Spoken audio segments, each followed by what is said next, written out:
Hello বন্ধুরা, good evening. তোমরা সবাই কেমন আছো? আশা করি সবাই ভালো আছো। তোমাদের আশীর্বাদ ও ভালোবাসায় আমরাও মোটামুটি আছি। তো আজকে হচ্ছে মঙ্গলবার, আর এখন কটা বাজে বলো তো? 4:30 বাজে। তো সকাল থেকে সেরকম করে ভিডিও তোমাদের সঙ্গে কিচ্ছু শেয়ার করিনি, কারণ কালকে রাতে 8টার সময় কারেন্ট গিয়েছিল আর আসেনি, মানে তার ছিঁড়ে গিয়েছিল। তো কারেন্ট ঠিক করলো, মোবাইলের চার্জ ছিল না, তার জন্য তোমাদের সঙ্গে সকাল থেকে কোনো ভিডিও শেয়ার করিনি। তো মোবাইলটাকে আগে চার্জ করে নিলাম, নেওয়ার পরে এই যে তোমাদের সঙ্গে এখন ভিডিও শেয়ার করছি। তো আজকে না বিছানার যে তোষকগুলো আছে ওগুলো রোদে দেওয়া হয়েছিল। তো বড় মেয়ে না বিছানার মধ্যে হিসু করে দিয়েছে, তার জন্য। আর এদিকে বেডশিটগুলোও ধুয়ে দিয়েছি।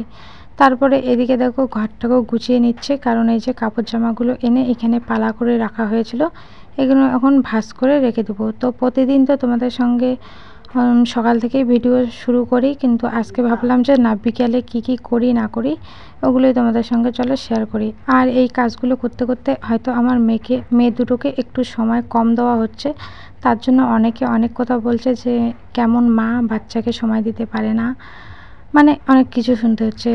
বুঝতে পারলা তো? কিছু মাইন্ডে নেই না, কারণ এই কাজগুলো আমাকে করতে হবে।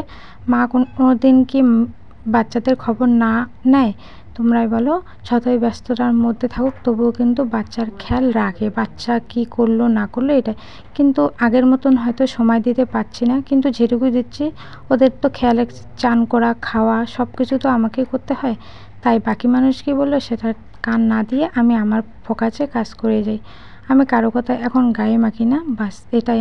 আমি নিজে যেইভাবে ভালো থাকবো সেভাবে ভালো করে মানে চলতে পারবো। আমার নিজের ভালোতে ভালো, মানুষের কি আসে যায় না যায় তাতে আমার কোনো যায় আসে না। আমি তো জানি যে আমি কেমন, বুঝতে পারলা তো?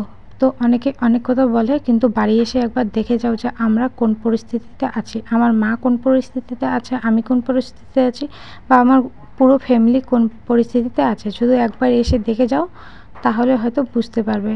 দূর থেকে অনেক কিছুই বলা যায়, কিন্তু কাছ থেকে কি বলবো, কিছু বলা মতো কিচ্ছু নেই। তো যে বলেছে সে ভালো থাক, সুস্থ থাক, আবার কি বলবো, বলতে থাক, আমরা শুনতেই থাকবো, এটাই হচ্ছে আমাদের কথা। তো চলো, তোমাদের সঙ্গে গল্প করতে করতে আমার এদিকে সমস্ত কাজ শেষ হয়ে গেল। তো দেখো কিছু কাপড় জামা ছিল, ওগুলো ওইদিকে কেচে দিচ্ছি। আর আমার কিন্তু দিনে 4 থেকে 5 বার কাপড় ধুতে হয়, কারণ মেয়ে ছোট, এখন 1 বছর হলো। তো ও কিন্তু বলতে পারে না যে আমাকে ইস্যু লেগেছে। তারপরে এদিকে দেখো দুধওয়ালা চলে আসলো, তো এখান থেকে দুধ নিয়ে নেব। তো চলো দুধটা নিয়ে তারপরে ফ্রেশ হয়ে আসছি। গুড ইভিনিং বন্ধুরা। তো দেখো বিকেলে সমস্ত কাজ শেষ করে আমরা বসে আছি এখানে, একটু পরে মাঠে চলে যাব। ভাবলাম যে না, তোমাদের সঙ্গে কথা বলি। আর আজকে আমি 2 দিন পরে আজকে মাথা দেখো বাঁধলাম এইভাবে, না হলে সারাদিন পাগলের মতন করে যায়, এলোমেলো করেই থাকি, পরিষ্কার হই না। মানে আজকে একটু মুখ টুক ধুলাম, ক্রিম দিলাম, সিঁদুর করলাম, সচরাচর কিন্তু হয় না। তো চলো মাঠে যাই, তারপরে দেখা হচ্ছে।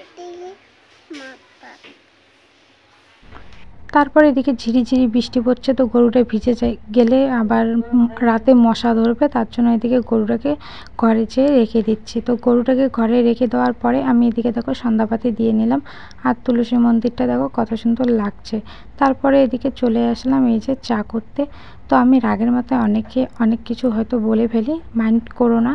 কিন্তু না, কোনো সময় আমি রাগটা চেকেও দিয়ে দিই, কিন্তু যখন আমার অতিরিক্ত রাগ ওঠে তখন আমি রাগের মাথায় কিন্তু অনেকে অনেক কথা বলি।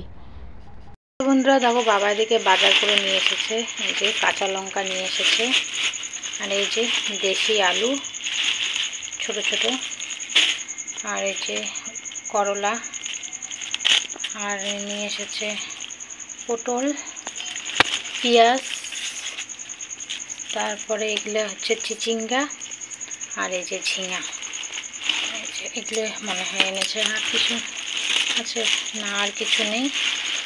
তো এই যে এগুলো সবজি। এখন আমি ভাত বসাবো, তো চলো ভাত রান্না করি। তো দেখো এদিকে ভাত বসে গেছে, ভাত প্রায় হয়ে গেছে। দেখো আর একটু জাল খেলে হয়ে যাবে ভাতগুলো। আর এদিকে দেখো আমি সবজি কেটে নিয়েছি, ঝিঙা আর আলু আর রসুন, মরিচ, পেঁয়াজ সব এখানে দিয়ে দিয়েছি, একবারে তরকারি হবে। এই যে এই মাছগুলো দিয়ে, গুঁড়া মাছগুলো দিয়ে, এগুলো পুঁটি মাছ, এগুলো তো মা খাবে না, এই যে মার জন্য এই যে আলাদা করে মাছ, এই চোপড়া মাছ বলি আমরা, এগুলো মা খাবে আর এগুলো আমরা খাবো। মাকে এগুলো দিলে ব্যথার জন্য থাকতে পারবে না। তো চলো ফটাফট করে তরকারিটা রান্না করি। তো এদিকে রান্না করছে, আর এই যে মরিচের বোটাগুলো ছেড়ে রেখে দিলাম পরিষ্কার করে। আর এদিকে এখন এই যে নোংরাগুলো প্যাকেটের মধ্যে ঢুকিয়ে রাখবো, কালকে সকালে ফেলিয়ে দেবো মাঠে। রাতে তো ফেলানো যাবে না, কালকে তো রান্না করতে করতে এই কাজগুলো করে নিলাম। চলো পরে আসছি। তো দেখো বন্ধুরা, তরকারিটা হয়ে গেল একদম সিম্পলভাবে। তো এইখানে না ক্যারমায় কেন জানি না হলুদটা কম দেখাচ্ছে, মানে রঙটা সেকসেকে দেখাচ্ছে, হলুদ কিন্তু ঠিকই আছে। তো একদম সিম্পলভাবে সব কেটে দিয়ে খালি একটু জিরে গুঁড়ো আর ধনে গুঁড়ো দিয়ে রান্না করলাম। তো এটা দিয়ে রাতে খাওয়া দাওয়া হবে। আর এইদিকে এই যে দুপুরের শাক আছে, আর একটু এই যে ডাল আছে, মুসুরির ডাল পেঁপে দিয়ে, এগুলো ডাল আর মাছ। তো দেখো এখানে সবার জন্য ভাত বেড়ে নিয়েছি। এটা বাবার থালা, এটা ভাইয়ের থালা, এটা মার থালা। তো চলো ওদেরকে খাবার দিয়ে তারপরে আমি খাবো। তো চলো আজকের ভিডিওটা এখানে শেষ করছি। দেখা হচ্ছে নেক্সট ভিডিওতে। ততক্ষণ ভালো থেকো, সুস্থ থেকো আর আমাদের পাশে থেকো।